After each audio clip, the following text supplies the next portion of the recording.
So we're picking up from chapter 19 in the beginning. When we last left off, we had multiple attempts made by Shaul to execute David. It started off with the old target practice trick. He was pretending he had a spirit of melancholy which descended upon him, and as David was playing music for him, Shaul tossed his spear at the wall, making it look accidental, but he was intending to kill David. And it happened twice. And each time David was miraculously, he was just turning away at that very moment and was saved from the spear of Shaul. And some of the Mefarshim understand that David wasn't even aware of this near miss. Shaul's next strategy was to send David into war. So he appointed him over the army, and then eventually he even offered him his daughter in marriage on condition that David produces 100 foreskins of the enemies, the Plishtim, which he hoped would endanger David to the point where he would die. But sure enough, David comes in before the deadline with not 100 foreskin, but 200. And he ends up marrying the daughter of Shaul, who was Michal, who loved him very much. Hello, Mr. Fox. We're just reviewing briefly. Yes. Okay. Janice will not be here because she can't log into the system. Shame. Who knows what's going on over there? All right. I hope it'll be recorded if that helps. Yeah. Okay. So Shmuel, you just asked, are we to consider that Shaul was mentally ill or just uncontrollably jealous? It's when he would get into these sad spirits, it refers to it as a ruach Elohim ra'ah, like an evil spirit from God that would descend upon him, as if it was more than just like your standard sadness. It was divinely induced, and it seems like it was extra intense. So I don't know if we can find him on the DSM anywhere. At the same time, he was an incredibly holy man, so it's like a strange pairing. And jealousy certainly was the initiator of it. So you're talking about the depression of Shaul. Yes, the depression of Shaul. What about David HaMelech? He also in his later life had that. Interesting. When we get there, maybe we'll try to psychoanalyze him. Yeah, that's the way. God willing. All right. So Shaul tries with the spear, didn't work. He sends him to the front lines of war, and that just ends up making David more popular and more beloved by the rest of Shaul's people. And he ends up marrying Shaul's own daughter, who loves him tremendously. And Shaul fears that, as we'll see tonight, that ends up being the undoing to another one of his plots. So chapter 19 picks up with Shaul telling his servants, including Jonathan, his son, that they should kill David. That's the beginning of the chapter 19. Vaydaber Shaul el Yonatan beno ve'el kol avadav. Shaul spoke to Jonathan and his servants, la'amit et David, telling him that David should be killed. Ve'Yonatan ben Shaul chafetz b'David me'od. And Jonathan loved David exceedingly, and he was going to try to interrupt this. So what does it mean that David should be killed? What was Shaul telling them? So the way Rav Yaakov Kamenetsky learned is that he was telling them that David has he has the legal violation of rebelling against the king, of treason, which warrants the death penalty. He was coming with a legal case against David. So this is concerning. This is concerning. It's not just like a lone madman now. He's trying to bring the whole system down upon David. But as we see that not only does Shaul's own son love David, but the people do as well. And that's going to be in David's favor. So why the subterfuge? Why not simply bring him to court? That the king says this, he's showing signs of rebellion, and the penalty for this is death. That's an interesting point. It could be that was the plan. The king doesn't have to bring people to court. The king is above the court. Even in situations when the court would acquit someone for lack of evidence, the king can still choose to kill the person. That's correct. Yeah, so that strengthens the question even, right? Why do the shtick and why make speeches to your servants? Just bring him over and kill him. It could be that was the plan, but the very next pasuk tells us that Yonatan interfered here. Jonathan, who loved David selflessly, He first of all reveals to David that Shaul is trying to kill him. So he says, "You go hide. Yishamer Nava Boker, go hide in the morning, and stay in a secret place. And I'll go speak to my father in the field." The Radak describes Shaul would I guess he would go on a stroll in the field. He would go on a daily walk in the field. And when he's on this walk, I'll walk with him and I will speak on your behalf. And I'll let you know what he says. I mean, if he's still committed to killing you, then you'll flee. But if I can convince him otherwise, then you could stick around. So sure enough, this is verse number 4. There's even a small break in the text in the Hebrew, indicating either a passage of time or a change of scene. By Deber Yonatan b'David Tov El Shaul Aviv, and sure enough, Yehonatan again with the hay over here because he's doing something exceptional. He speaks to Shaul on behalf of David, and he says to him, I'll read the English. "Let not the king sin against his servant David, for he has not sinned against you, and because his deeds are very good for you. He hasn't done anything wrong to you, and he's even done good for you." There's an interesting expression here which has turned into an oft-used one, or is in the Hebrew. "Vayasemet nafsho bechapo." He had put his life in his hands. He put his life in his own hands, meaning he risked his life. He risked his life to save you, to save the Jewish people by striking down the Plishti, which is referring to Goliath. And Hashem brought a great salvation through David, and you were happy at the time. Why should you sin against innocent blood to kill David? So Jonathan makes the case. And now it's worthwhile to point out here that the Psukim is quoting to us the quotations, right? What Yonatan said to Shaul. It could be that this was a long and drawn-out discussion that they were having in the field. And what the Navi, what the prophet is writing and recording, is the heart and essence of what Jonathan was conveying. The fact that David did nothing wrong, the fact that he actually benefited Shaul, that Hashem was with David. These are like the key points of his argument. But we don't know how long they were actually in the field talking and negotiating for. But at the end of the day, the pasuk tells us that Vayishma Shaul b'kol Yehonatan. In verse number 6, Shaul listened to the voice of Jonathan, and this is very significant. He was convinced, Vayishava Shaul, and he swore, Chai Hashem im yumat. I swear to God that he should not be put to death. So this is a change of mind. Whereas he had previously told his servants that David deserved death and he was going to kill him, he had now changed his mind. He had a change of heart, but also swore not to kill him. And Shaul was not a bum. If Shaul HaMelech makes a swear in the name of God, you can expect him to abide by it.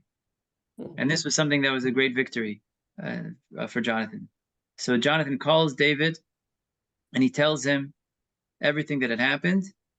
And now he can he brings David before Saul, Vahi lefanav ke'etmol shilshom, and their relationship is restored like it was previously, which means David can now serve in the palace again. He'll play music for him whenever it's necessary. He'll serve in the army and in that leadership role that he was appointed to previously. Everything is restored, and they lived happily ever after. Yeah, certainly not. Certainly not. Here's what happens next. Eventually, war flares up again with the Plishtim. David goes out because again he's serving on the army like he was previously, and vayach bahem makah gedolah. He strikes a great blow against the Plishtim. Vayanusu mipanav, and they fled before him.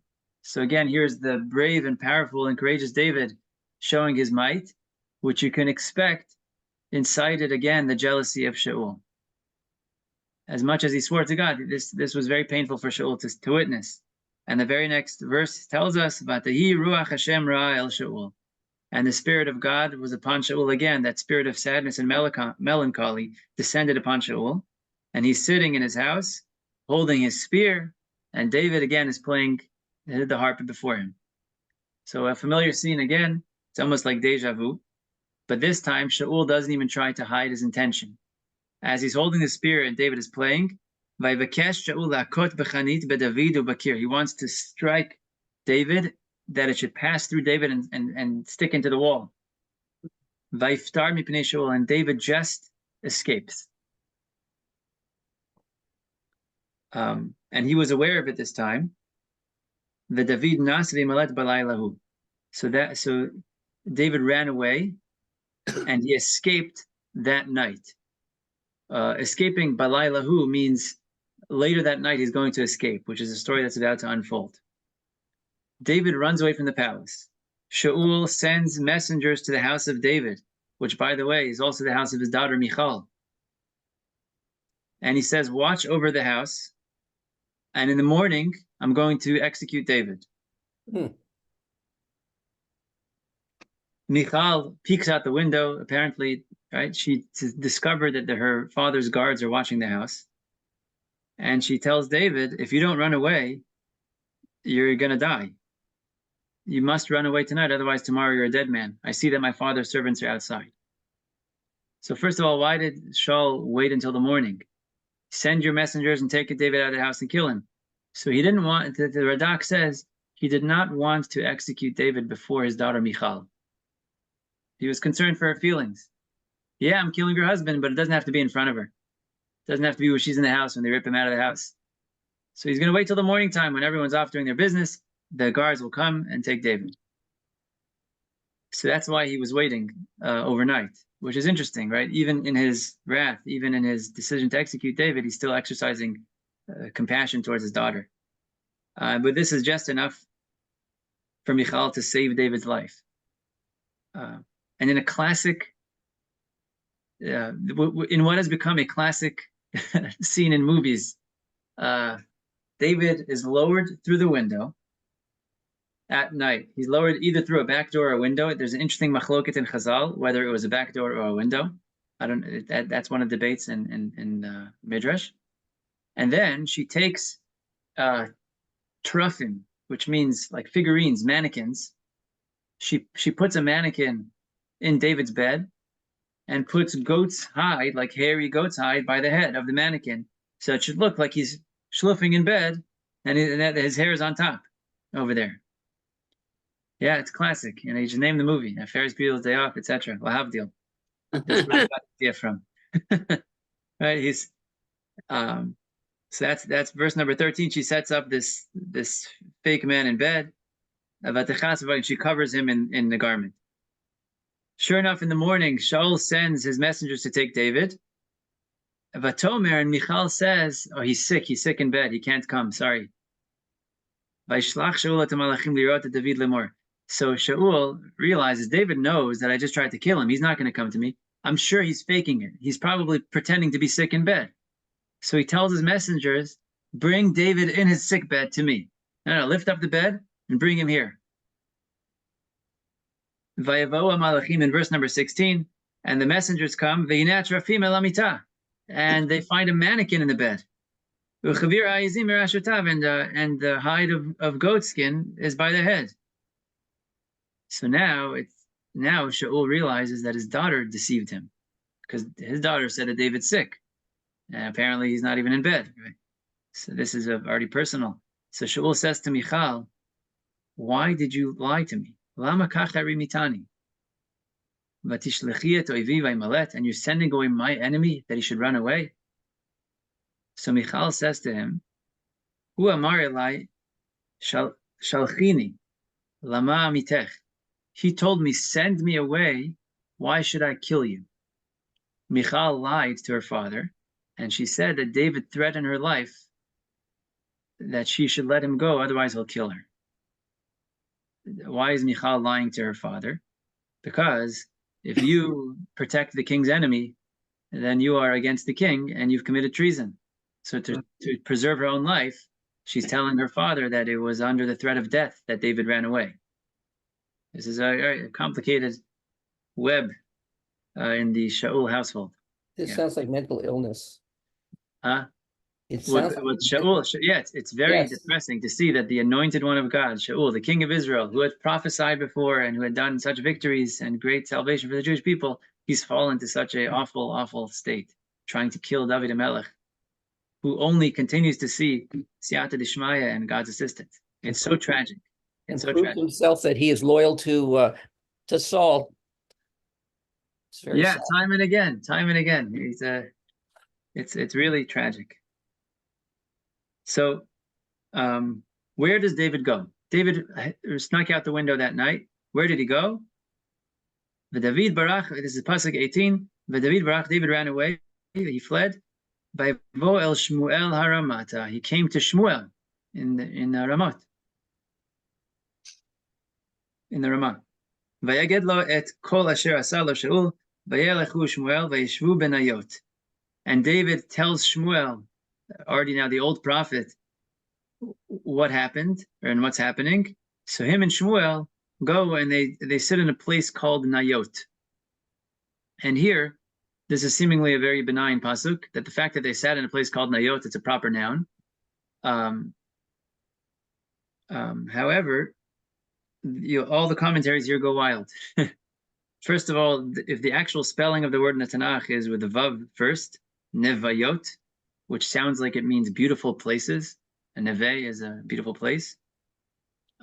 It's read differently than it's spelled, and also this place is unknown. So the Gemara tells us that Shmuel and David were walking along. Vayeshvu benayot is referring to a concept that they were dealing with. It is not necessarily, or it's not only referring to a place that they were in, but it's also referring to the concept of building Neve Kochecha, building the holy sanctuary of Hashem. At this point, David and Shmuel were discussing the proper location to build the Beis Hamikdash, which is amazing. David's fleeing for his life. He goes to Shmuel to tell him what's happening and to offer protection, I guess, to ask for protection. And in the midst of their thing, what do they do? They start discussing the location of the Beis Hamikdash. Where should we build it? Should it be in this place? Should it be in that place? And the Gemara in Zvachim goes through a detailed conversation between David and Shmuel about determining where the temple should be built. This was on the forefront of David's mind, which is so fascinating. I also want to share with you, there's actually a Tehillim that was composed the night that David ran away, and it's always nice to see Tehillim in their place chronologically. So hopefully I'll pull it up very quickly. The Tehillim book. I'm going to put it on the screen so we can look at it together. Which Tehillim? Which Nun Tes 59. Let's see. So here's how it reads. Now, the next time you come across 59, you'll know the context. A song to David. Al tashchet la David. Don't destroy David. Bichtam bishloach Shaul. Vayishmeru et habayit lamito. When Shaul sent messengers and they guarded the house to slay him. That night, David composed this Tehillim. You see something incredible, right? When a person's ridden with anxiety, is under the threat of death, you can imagine, like what a normal human being would be doing that night. Hating the world and blaming everybody around him. David was composing psalms to God. This was the reaction. You said And the following day, 59. Tehillim 59. Yeah. The following day, when he comes to Shmuel and Navi, what are they discussing? How to bring more glory to Hashem. Where should we build the Beis Hamikdash? What's the proper place for it? Is it like this? Is it like that? His sole focus, so not self-centered. He was so grand, such a great person. His focus was on everything else, on God. Save me from my enemies, strengthen me against those who rise up against me. Save me from sinners and rescue me from bloodthirsty men. They lurked for my soul, right? They're waiting outside the house. Strong men lodge against me. Lo pishi v'lo chatati Hashem. Not for my sin or transgression, meaning I've done nothing wrong, and they're trying to kill me. B'li avon yiritzunu v'yikunanu, etc.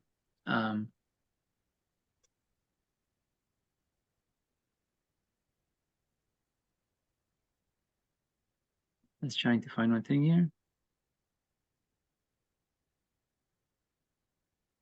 Yeah. What's interesting is, although it's referring to his personal plight, he also prays regarding the enemies of Israel. For example, but you, Hashem, will scoff at them, you will mock all the nations, which is fascinating here. You have a switch between a personal issue that David's experiencing and a national issue that Bnei Israel are experiencing. This is a constant theme. The king, David, and his personal life is representing the entire nation. And whatever he's experiencing internally and on a personal level, he realizes that this is just setting a precedent and establishing how the nation should be reacting when they're faced with similar things. So when we're faced with enemies surrounding our house, so to speak, and trying to kill us, even though we've done nothing wrong, and extreme anti-Semitism, etc., this is David offering that prayer.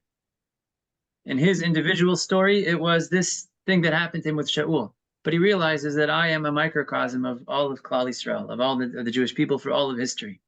So this is a beautiful example where you actually see the night that David wrote the Tehillim, and you see him expanding it beyond his own personal plight to refer to the plight of the people, right? Why is he talking here about all of the nations?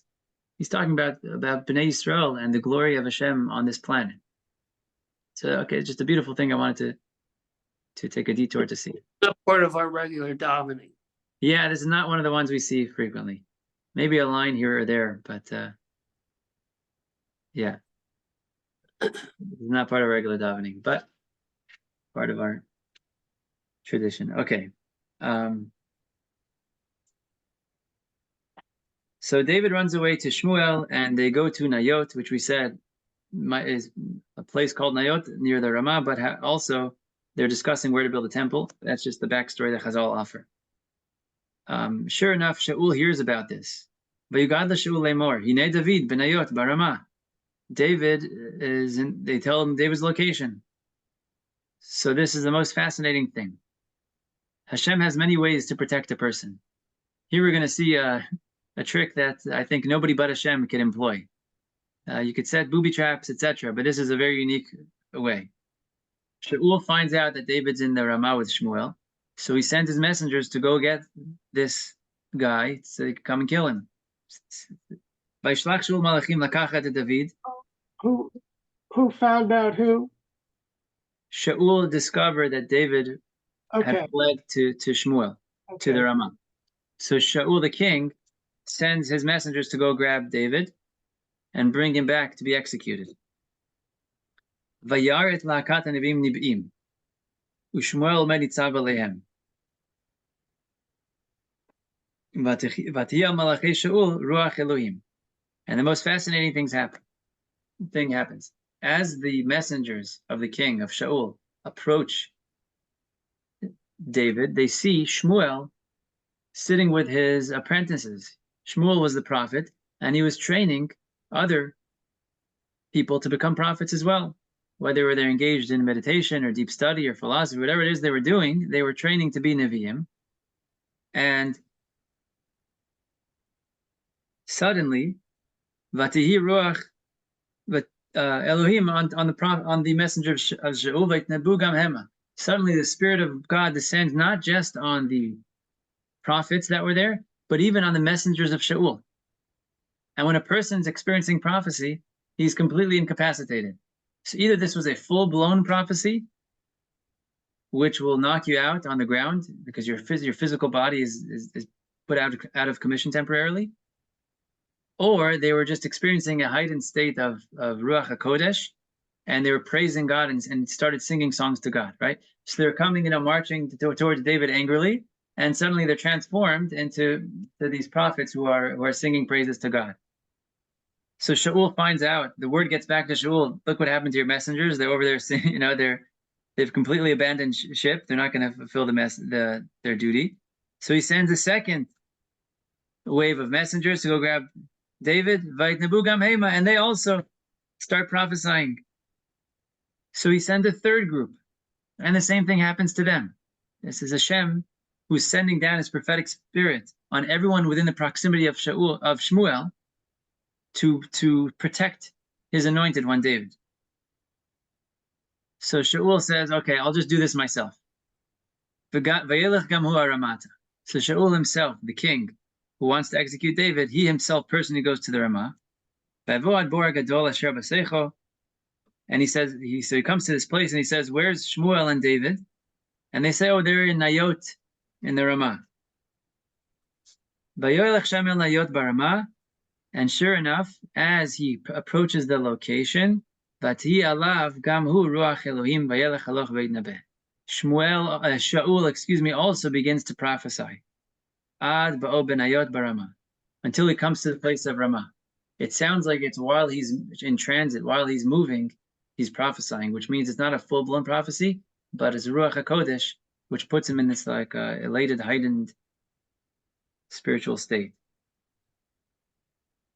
And what he does, interestingly, is Vaifshet Gamhu Begadav, he strips his clothes, and he begins prophesying in front of Shaul.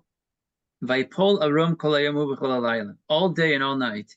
It says he falls without his clothes on. Al Ken Yomru, and this is where the expression came from. Agam Shaul B'Nevi'im. Shaul is also a prophet. Is Shaul also prophesying, which was an expression they used the first time he prophesied, right when he was anointed. This was the second time, and it became an expression. Is Shaul also amongst the prophets? Just want to pick up on two things, and then we'll close. Number one is the Mefarshim point out that there's a difference between Shaul's prophesying and his servants prophesying. Again, Shaul sent 3 waves of servants to go get David, and each one of them ends up becoming prophets temporarily to distract them from their mission. But they only received their prophecy once they were in the presence of Shmuel. The proximity to the prophet is what enabled them to prophesy. Shaul, if you read carefully in verse number 23, I believe, yeah, even before approaching Shmuel, he already becomes a prophet. He already receives prophecy even before approaching Shmuel, which shows you again that he is a great spiritual person, that he was fit to prophesy even not in the presence of the main prophet. Shaul is on a mission to go kill David. He's still this holy person. It's very confusing for us, but he was still this holy person who was worthy of prophecy even before coming within proximity of the Navi. That's one point. The other thing is there's a discussion here about what it means, Vaifshat Gamhu Begadav. He stripped his clothing. So I found a letter from the son of the Rambam, Avram ben Rambam, the son of Maimonides, and somebody asked him a one-liner question. They said to him, it says in the pasuk that Shaul stripped his clothes and prophesied. What does that mean? That was their question. The answer was, he says, this is a great secret. What this means is that Shaul took off his royal garments and dressed like a simple person. Because in front of God, there's no royal garments. You have to be humble and feel impoverished. And he says, and this is a great secret. This is what he responds to the person who wrote to him.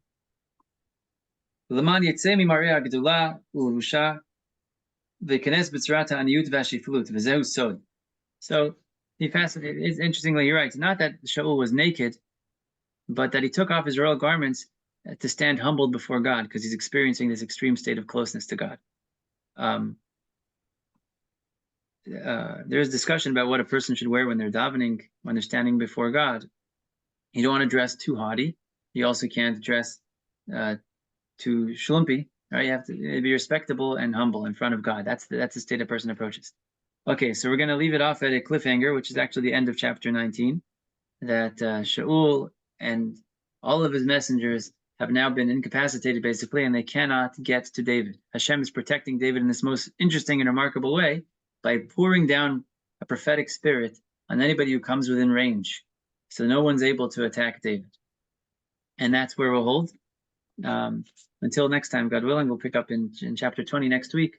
Again, we'll aim for a starting time of 8:15. I'll send an email to confirm. Thank We you. were so close. We were so close to reading about Machar Chodesh and Machar Chodesh. I know. I thought we would get there. This week's Haftorah is the coming chapter. Yeah. Great. Okay. Good night. Well, Good it's seeing not because it's Shkolim, but Oh, very good. Yeah. we do 2 psukim of it. Yeah. All right. Have a good night.